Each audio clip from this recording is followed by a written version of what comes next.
Salama, salama, bien-aimés dans le Seigneur, salama, cher peuple africain. Je dis aussi un salama au chef d'État africain. Et c'est à vous que je viens m'adresser aujourd'hui. Je me présente, je me prénomme Déborah.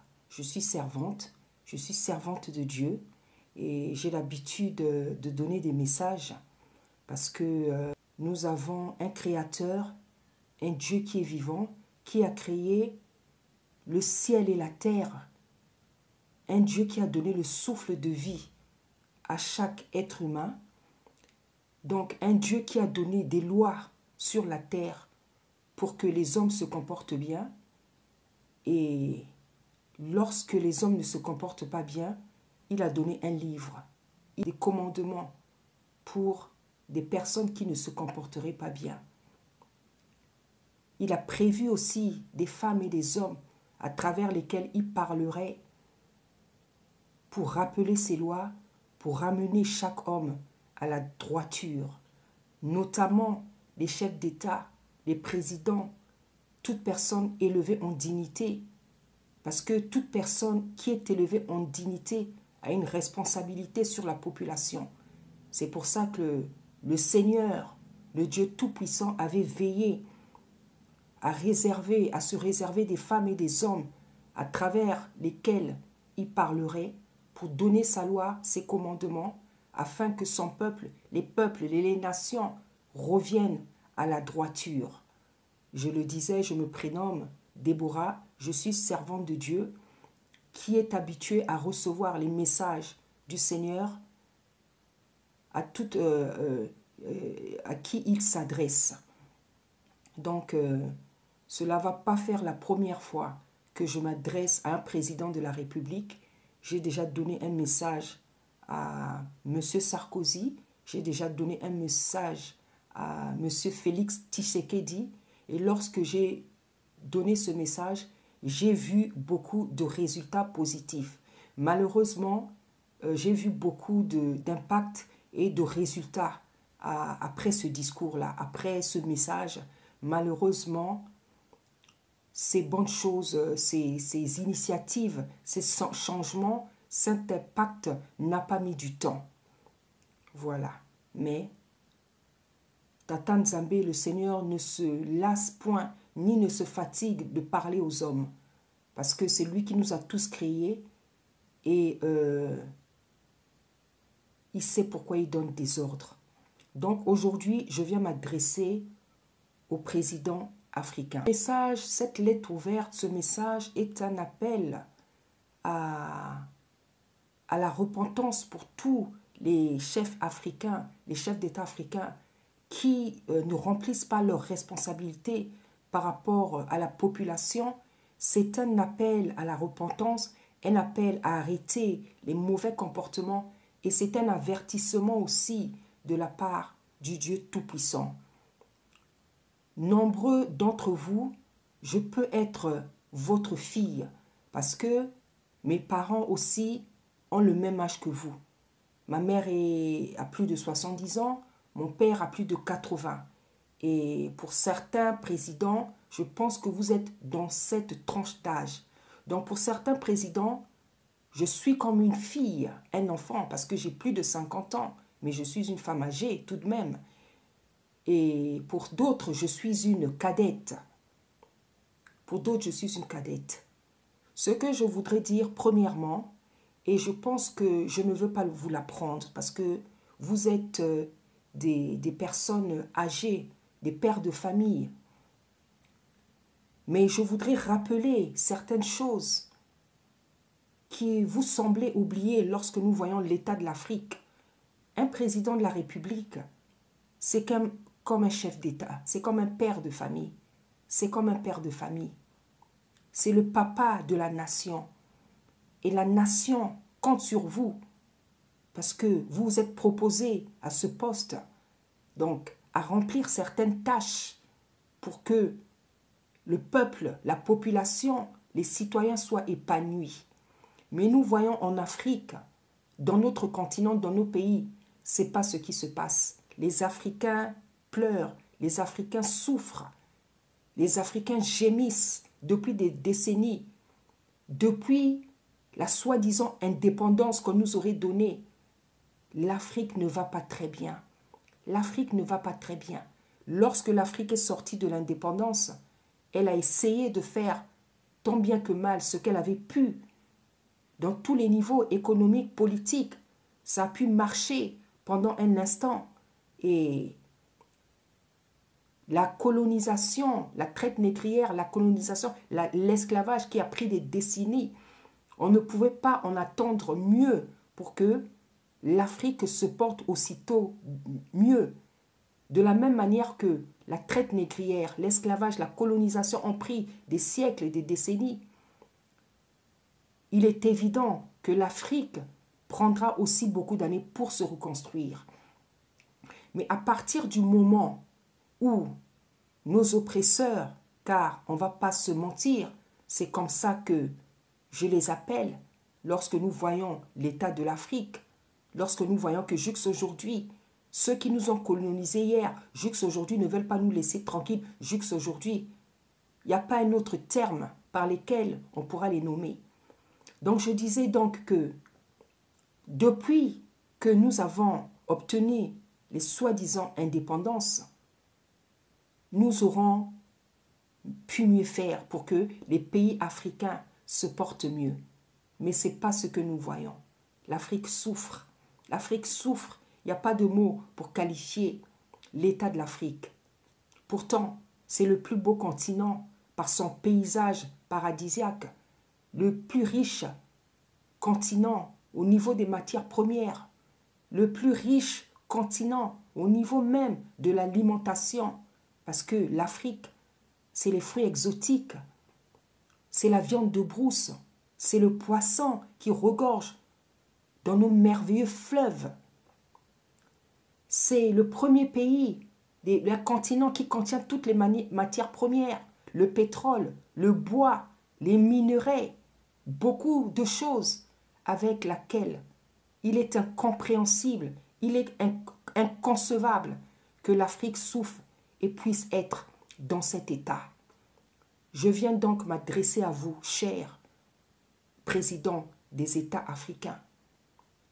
Je viens m'adresser à vous de la part du Dieu vivant, celui qui donne le souffle de vie aux uns et aux autres. Je viens m'adresser à vous parce que nombreux qui ont pris le pouvoir depuis des années n'ont pas fait ce qu'il fallait. D'autres aussi n'ont pas fait ce qu'il fallait. D'autres qui sont venus après n'ont pas fait ce qu'il fallait.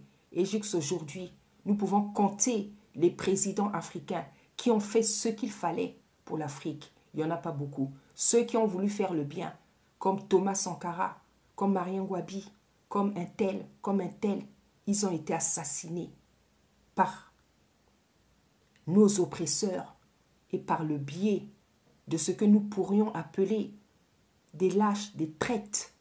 Car tout le monde sait aujourd'hui, même les enfants, que certains pays africains, les présidents sont placés par les pouvoirs occidentaux afin de faire leur volonté et non la volonté de l'Afrique, dans un seul but, de profiter, dépouiller l'Afrique de ses richesses premières. Les choses ne peuvent pas continuer ainsi. Je pense que chacun aujourd'hui sait que l'Afrique est dans un bond de réveil. Depuis plusieurs années, nous avons vu dans le Maghreb qu'est-ce qui s'est passé avec le printemps arabe. La même chose est en train de se passer dans l'Afrique noire.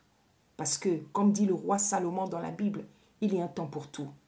Il y a un temps pour pleurer, il y a un temps pour rire, il y a un temps pour parler, il y a un temps pour se taire, il y a un temps pour le plaisir, il y a un temps pour se retirer des plaisirs, il y a un temps pour souffrir, il y a un temps pour être en prison, il y a un temps pour être libéré. Et nous avons tous compris aujourd'hui que l'Afrique est sur la voie de la délivrance, de la libération, avec, non, des forces, des pays sur lesquels nous devons compter, mais cette fois-ci avec la force du Tout-Puissant. Parce qu'il s'est levé cette fois-ci pour libérer l'Afrique. Parce que le temps que l'Afrique, où l'Afrique doit être libérée, c'est ce temps-ci là. C'est ce temps-ci. Parce que ce que vit l'Afrique depuis des décennies, il n'y a pas de mot pour le qualifier. C'est tout simplement anormal. Nous avons déjà vécu la traite négrière, l'esclavage, la colonisation, l'impérialisme aujourd'hui. Tout ça continue. La méchanceté, la maltraitance des Noirs dans la diaspora, dans leur propre pays même, continue aujourd'hui. Et il n'y a pas de mots pour expliquer comment de manière impunément des gens peuvent faire du mal à d'autres sur leur propre territoire. Des gens qui quittent leur territoire pour venir faire du mal aux Africains. Des gens qui créent des appareils pour tuer les Africains. C'est inconcevable, c'est incompréhensible, c'est inacceptable. Mais je voudrais, pour ceux qui n'ont pas la connaissance, ce qui nous arrive, c'est parce que nous les Africains, nous avons abandonné notre culture, notre spiritualité. On est venu nous imposer des religions, le christianisme, l'islam, le judaïsme, de force, par la torture, par l'humiliation, par les coups. Et aujourd'hui, vous avez des Noirs qui sont chrétiens, vous avez des Noirs qui sont musulmans, vous avez des Noirs qui sont... Tout ça, ce ne sont pas nos choses. Ce ne sont pas nos histoires. Ces religions ne nous appartiennent pas. Nous ne sommes pas des gens religieux. Les Noirs, le Noir est un être spirituel. Les Noirs sont des gens spirituels. Chez nous, on ne parle pas de religion. En Afrique, on parle de spiritualité. Parce que le Créateur est un être spirituel. Et nous avons donc hérité de cet héritage qui n'a pas rendu service à l'Afrique. Parce que les oppresseurs qui nous ont donné ces héritages sont plus heureux que nous et ne pratiquent même pas ces choses. Mais nous qui nous morfondons à les pratiquer, c'est nous qui nous souffrons, c'est nous qui souffrons. Donc, il y a quelque chose qui ne va pas. Donc, à ce niveau même, il faut revenir à la vraie connaissance, celle que nous pratiquons, celle que pratiquaient nos ancêtres avant l'esclavage, avant la traite négrière. Je ne parle pas de la magie, je ne parle pas de la sorcellerie, je ne parle pas du vaudou, je ne parle pas des choses bizarres. Je parle de la spiritualité que pratiquaient les Noirs, le peuple bantou, les Noirs qui étaient en contact avec le Créateur, le divin. Parce que, bien aimés, pour ceux qui ne le savent pas, laissez-moi vous dire que le peuple noir, le peuple biblique, c'est nous les Noirs. Tous les personnages bibliques étaient des Noirs. Donc le livre, la Bible, c'est un livre adressé aux Noirs. Et quiconque, évidemment, veut être sauvé par ce Dieu, devient un enfant adoptif. Donc les enfants adoptifs, ce n'est pas nous. Les enfants adoptifs, ce n'est pas nous. C'est ceux qui sont étrangers et qui veulent accepter ce Créateur-là, qui a donné la loi à Moïse, Moïse qui était un Noir. Voilà ce que nous prêchons. Et ce n'est pas un évangile nouveau, c'est tout simplement la vérité qui rétablit, bien-aimé. Donc, ce que je suis venu dire aujourd'hui au peuple, au président, l'Afrique ne va pas bien. L'Afrique ne va pas bien parce que certains présidents se sont mis à la disposition de nos oppresseurs pour que ce pays, ces pays, l'Afrique, soient dépouillés de toutes ses richesses. Parce qu'eux-mêmes, ils sont corruptibles. Ils n'aiment pas leur pays. Ils n'ont pas des esprits bien disposés. Ils n'ont pas de bon cœur. Parce que seul un esprit mal disposé, seul quelqu'un avec un mauvais cœur peut vendre sa patrie, peut vendre son enfant, peut vendre sa mère. Et depuis des décennies, nombreux Africains, c'est ce que vous faites. Vous vendez l'Afrique pour quelques centaines d'euros. Comme je le dis, Tata Nzambé, parce que j'aime l'appeler ainsi, Je n'aime pas dire Dieu, parce qu'avant que les Français, les Portugais, les Espagnols viennent dans nos pays, nous parlions nos langues africaines, locales. Donc j'aime bien l'appeler par Tata Nzambe, qui veut dire Dieu le Père, le Créateur. J'aime l'appeler ainsi, parce que c'est ma langue. Aujourd'hui, je suis obligée de m'exprimer en français, parce que nous avons été colonisés. Pour que tous les Africains puissent nous comprendre, je suis obligée de parler en français. Donc ce message vous est adressé. Tata Nzambe s'est levé maintenant pour libérer l'Afrique, pour délivrer l'Afrique. Et les oppresseurs le voient. Tous ceux qui nous font du mal le voient. Et vous-même, peuple africain, qui vous laissez utiliser pour vendre votre patrie, vos peuples, vous le voyez. Vous le voyez. Vous voyez bien ce qui se passe. Vous voyez bien ce qui se passe. Et comme le dit la Bible, les ténèbres ne dureront pas toujours. La souffrance ne peut pas toujours durer. La souffrance ne peut pas toujours durer. Ce qui est négatif ne peut pas toujours persister, ne peut pas toujours perdurer. Il y a un moment donné, le négativisme prend bien fin. Parce que l'homme n'a pas été créé pour souffrir. L'homme n'a pas été créé pour être malheureux, pour être triste. L'homme n'a pas été créé pour souffrir.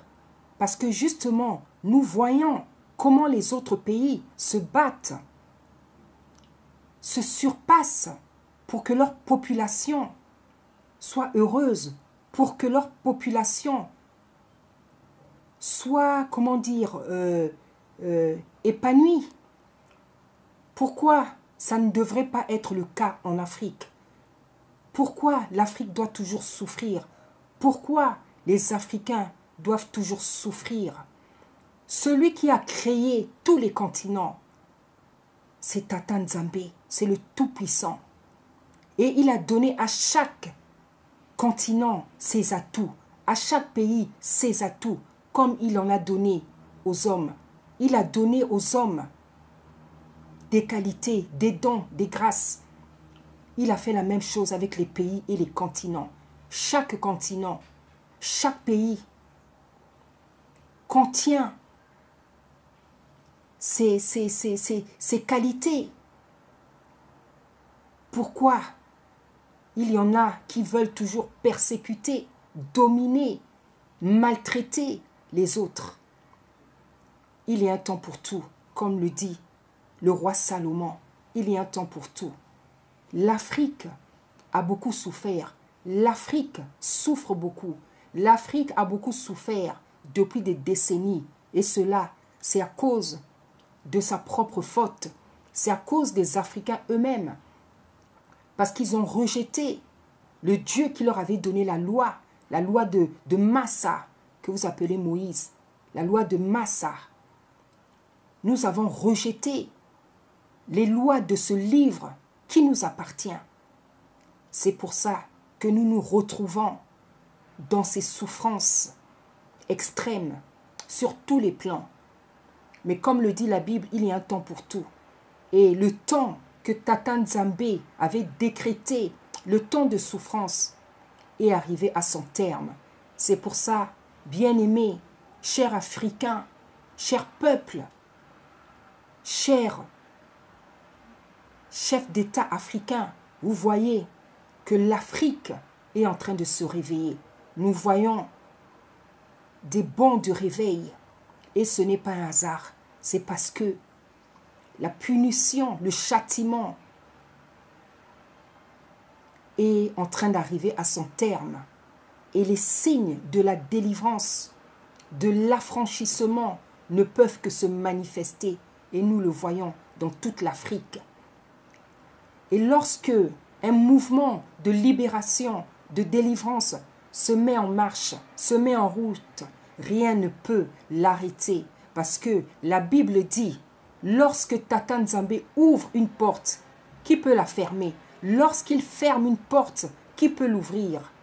Ça veut tout simplement dire que lorsque Tata Nzambe fait quelque chose dans les cieux, sur la terre, sous la mer. Personne ne peut arrêter sa main, car il est le Créateur, il est le Tout-Puissant. Quand il fait quelque chose, quand il bénit, personne ne peut maudire. Quand il maudit, personne ne peut bénir. Parce que tous autant que nous sommes, Africains, Américains, Européens, Océanie, autres continents, nous sommes tous contrôlés par le Tout-Puissant, le Créateur du ciel et de la terre. C'est lui qui tient toutes les vies. C'est lui qui tient dans sa main le souffle de vie des hommes. Et à n'importe quel moment, il a la capacité, la puissance de nous ôter le souffle de vie. Parce que tout simplement, c'est lui qui nous a communiqué le souffle de vie. Donc, cher chef d'État africain, je suis venu vous appeler, vous inviter à la repentance. Non pas moi, mais je viens de la part de Tata Nzambe qui m'envoie parmi tant d'autres servantes pour revenir à la droiture, à la bonté, à la sensibilité, à l'honnêteté, à la dignité, à tout sentiment équilibré, noble, normal, humain, et d'arrêter les mauvais comportements, les comportements de cupidité, les comportements de lâcheté, de traîtrisme que vous avez manifestés.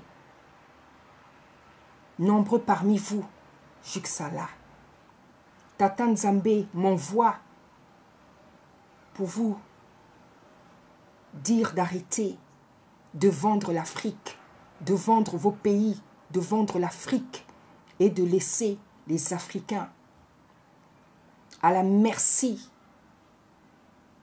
de ceux qui ne portent pas son nom.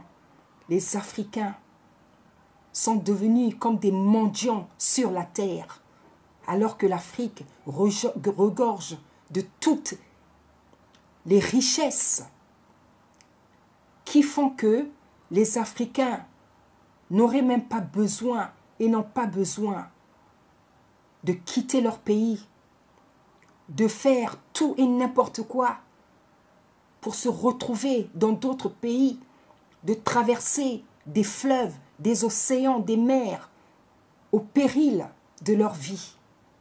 Les Africains n'ont pas besoin de faire ça.